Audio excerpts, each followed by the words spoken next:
안녕하세요. 연금이야기 차경수 작가입니다.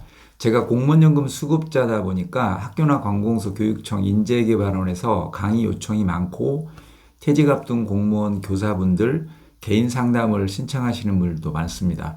오늘은 공무원 교사분들이 자주 묻는 질문이 무엇인지 그에 대해 어떻게 컨설팅을 해드리는지 말씀드리겠습니다.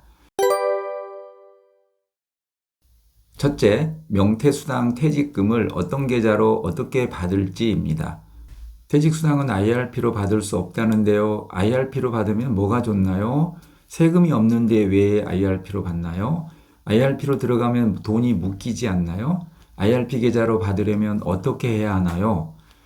몇 년 전까지만 해도 거의 모든 공무원분이 퇴직할 때 퇴직수당과 명퇴금을 세금 떼고 월급 통장에 받았습니다. 퇴직수당과 명퇴금을 받을 때 세금 떼고 월급 통장에 받아서 혹시 대출 상환해야 하면 대출 상환하고 나머지 자금은 60일 이내에 IRP 계좌로 이체하시면 됩니다. 이때 월급 통장에 받을 때 세금 뗀 거 있으면 공단에 환급 요청하시면 됩니다. 세금이 없어도 IRP로 받아서 운용하는 게 유리합니다. IRP 계좌에서 발생한 예금 이자나 수익은 15.4% 떼지 않고 과세 이연해 줍니다. 수익이 발생해도 금융소득에 잡히지 않아서 건보료 부과하지 않습니다. 필요할 때 언제라도 인출하면 됩니다. 수령 한도 내 금액이면 내야 할 세금에서 30% 감액해주고 수령 한도 초과해서 목돈으로 찾으면 애초 내야 할 세금을 내면 끝입니다. 퇴직수당 명퇴금을 IRP로 받아서 손해볼 일은 1도 없습니다. 난 예금만 할 거야. 그래도 증권사 IRP 계좌에서 예금을 하시는 게 유리합니다. 예금을 하든 투자하든 연금 계좌에서 놀아야 한다. 이렇게 정리해 드립니다.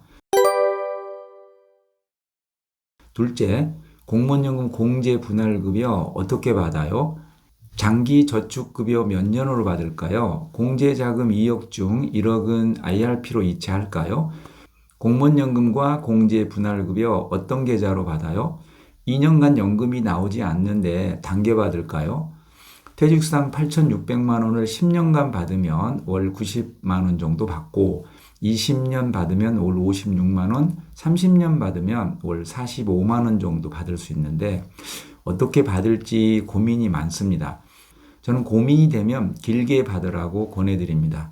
치매에 걸려서 병원에 누워 있어도 하늘에서 뚝뚝 떨어지는 연금으로 간병비와 병원비를 감당할 수 있어야 합니다. 가급적 길게 수령하십시오. 뒤늦게 연금 계좌의 장점을 알고 투자 수익도 잘 나고 있으면 공제 자금을 IRP 계좌로 이체하고 싶어 합니다. 이체할 수 없습니다. IRP 계좌는 세금과 건보료에서 큰 혜택이 있기 때문에 1년에 1,800만 원까지만 납부할 수 있습니다. 물론 퇴직수당이나 명퇴금은 1억이든 2억이든 상관없습니다. 그리고 공제에 2억 정도 있다는 얘긴 평생 예금 아니면 죽음을 달라로 사신 겁니다. 퇴직해서 투자했다가 까먹으면 낭패입니다. 최근 1년간 미국 S&P 500이 30% 이상 수익 난 것만 기억하면 안 됩니다. 납부할 단계에서는 공제 비중을 줄이고 연금 계좌의 비중을 더 높게 가져가라고 하지만 이미 적립된 자금을 다시 빼서 투자하는 건 저는 추천하지 않습니다. 하지만 한아름 목돈의 탁 같은 예금 상품은 메리트가 떨어집니다. 세금과 건보료에 노출된 자금이니까 찾아서 연금 계좌나 IRP 계좌에서 운용하는 걸 권해드립니다. 투자하지 않고 예금을 하더라도 연금 계좌에서 자금을 운용하라는 뜻입니다. 그리고 공무원연금이나 공제 분할급여 받는 계좌는 가급적 증권사 CMA 계좌를 권해드립니다. CMA 계좌로 받아서 체크카드랑 연계해서 사용하시고 공과금도 CMA 계좌에서 이체하시면 됩니다. 꼭 필요한 자금만 CMA 계좌에서 월급 통장으로 이체하고 목돈은 CMA 계좌에서 보관하라는 뜻입니다. 은행은 연 0.1% 이자 주지만 증권사 CMA는 하루만 맡겨도 연 3% 내외의 이자를 붙여줍니다. 미래에셋 네이버 CMA 계좌의 경우 네이버 페이와 연결 계좌로 쓰시면 네이버 쇼핑할 때 포인트 적립도 많이 해줍니다. 네이버에서 CMA 계좌 검색해서 미래셋 네이버 CMA 계좌 개설하시면 됩니다. 앱에서 간단하게 개설하실 수 있습니다. 제 가족 회비 통장도 큰며느리가 네이버 CMA 계좌에서 관리합니다. 공무원연금 당겨서 받을까요? 1996년 이후 임용된 사람은 퇴직해도 연금이 바로 나오지 않습니다. 올해와 2026년 퇴직자는 62세 연금이 나오고 2027년부터 2029년 사이 퇴직자는 63세에 나오고 2030년부터 32년 퇴직자는 64세, 33년 이후 퇴직자는 65세에 연금이 나옵니다. 당장 올해 65년생이 퇴직하면 2년간 연금 공백기가 생깁니다. 만약 공무원연금 260만 원 받을 사람이 2년 당겨서 받으면 10%인 26만 원이 줄어듭니다. 2년간 공짜로 받는 금액은 커 보이고 나중에 줄어들 금액은 적게 인식하는 경향이 있습니다. 78세 전후가 손익분기점입니다. 당겨받지 않으면 대출 받아야 한다. 그럼 당겨받아야겠지만 2년간 공짜로 받는 것 때문에 당겨받진 마십시오. 78세 이후 월 26만 원만 손해보는 거 아닙니다. 매년 물가 인상률만큼 인상되기 때문에 점점 차이가 벌어집니다. 셋째, IRP 계좌 어떻게 운용해요? 입니다. IRP로 받았는데 어떻게 해야 하나요? 안전한 상품 추천 좀 해주세요. S&P 500 지금 들어가도 되나요? 나중에 찾을 때 어떻게 해야 하나요? 천신만고 끝에 IRP에 안착시켜 놓고 뭘 어떻게 해야 할지 모릅니다. 수수료 절감하기 위해 다이렉트 계좌를 개설해서 혼자서 일 처리 다 했는데 막상 억 단위 돈이 들어오면 뭘 어떻게 해야 할지 모릅니다. 아무리 공부해도 쉽게 의사결정을 못 하십니다. 증권사 직원의 도움을 받는 게 좋습니다. 까먹지 않은 상품도 수십 가지입니다. 모르면 예금밖에 할 수 없습니다. 모두 다 안 까먹고 적당히 수익 나는 걸 원하는데 대부분 투자 경험이 없어서 어려움을 겪습니다. 전액을 예금에만 넣어 놓겠다고 마음 먹어도 알아야 할 게 많아서 운용하다 보면 여러 군데서 막힙니다. 평생 공제와 예금, 보험만 사랑하셨기 때문입니다.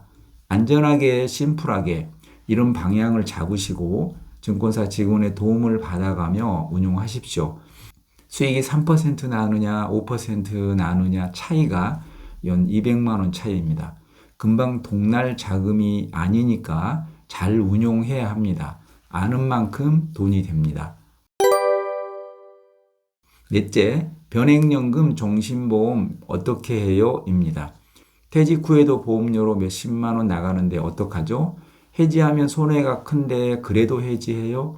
최저보증 6% 변액연금 이거 어떤가요? 건강한데 종신형으로 받으면 득 아닌가요? 이것도 증권사로 이전되나요? 보험 리모델링 질문이 가장 많습니다. 왜 이런 이상한 보험에 많이들 가입해 있는지 저는 잘 압니다. 저도 다 가지고 있었거든요. 전문가 도움 없이 다 판단할 수 있습니다. 해지하면 손해가 커서 움켜쥐고 있는 겁니다. 오래전에 가입한 확정 고정금리 7.5%짜리 연금보험, 이런 로또 보험 외에 거의 다 쓰레기 보험이라고 보시면 됩니다. 좋지 않은 보험 중 이전되는 건 이전하고 이전 안 되는 건 싹 정리하십시오.